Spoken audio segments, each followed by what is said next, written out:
10 دنوں میں لوگ قربانی جو کرتے ہیں اور جو نہیں بھی کرتے، مطلب ہم یہ دیکھ رہے ہیں کہ ناخن نہیں کاٹنا، بال نہیں کٹوانا، تو اس کی کیا شرعی حکم ہے؟ مطلب کیا فرض ہے، واجب ہے، سنت ہے، کیا ہے؟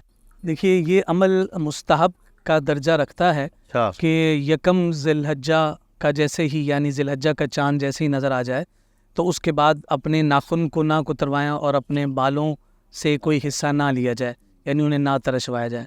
اور اس کی جو حکمت بیان کی گئی، وہ حکمت یہ بیان کی گئی کہ اس کے ذریعے سے ایک عام مسلمان جو ہے وہ حاجی کے ساتھ مشابہت رکھتا ہے۔ تو ایک نتیجہ تو نکلا کہ اچھوں کی مشابہت جو ہے وہ باعث برکت ہوا کرتی ہے۔ تو یہ مستحب ہے کہ اگر کوئی ذی الحجہ کا چاند نظر آنے کے بعد قربانی تک اپنے ناخن اور بالوں میں سے کچھ نہ لے تو یہ ثواب ہے اور استحبابی امر ہے۔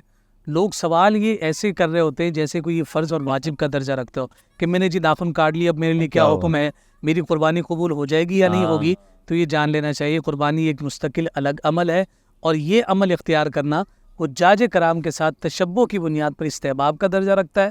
اگر آپ اختیار کر لیتے ہیں تو بہت ثواب کی بات ہے، اور اگر کسی وجہ سے نہیں ہو پاتا تو پھر اس صورت میں آپ کو جو ہے وہ رخصت بھی ہے اور کوئی گناہ نہیں ہے۔ ایک بات کا خیال رکھنا چاہیے، وہ یہ ہے کہ دیکھیں مثال کے طور پر جو غیر ضروری بال ہیں یا ناخن ہیں، وہ 40 دن سے زائد تک نہ کاٹنا جو ہے وہ اسے سخت ناپسندیدہ قرار دیا گیا، ٹھیک ہے۔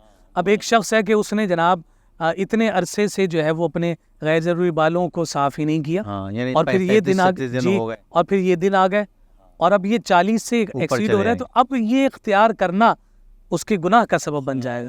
اب اس کے لیے مستحب یہ ہے کہ ان دنوں میں ان چیزوں سے جو ہے نا اہتمام کرے، ناخن کاٹے، اپنے بالوں کو صاف کرے اور جسم کو نفاست کا انتظام اور اہتمام کرے۔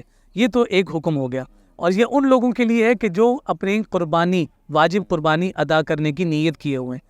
ایسے نادار اور ایسے غربا اور فقراء بھی ہیں کہ جو حج کی یعنی کہ قربانی عید الاضحیٰ کی اختیار نہیں کرتے۔ ان کے لیے کیا حکم ہے؟ ان کے لیے حکم یہ ہے کہ وہ بھی اس طریق کو اختیار کر لیں، اور جب عید الاضحیٰ کا دن آئے تو وہ اپنے ان ناخنوں کو اور اپنے بالوں کو کتروائیں اور کاٹیں۔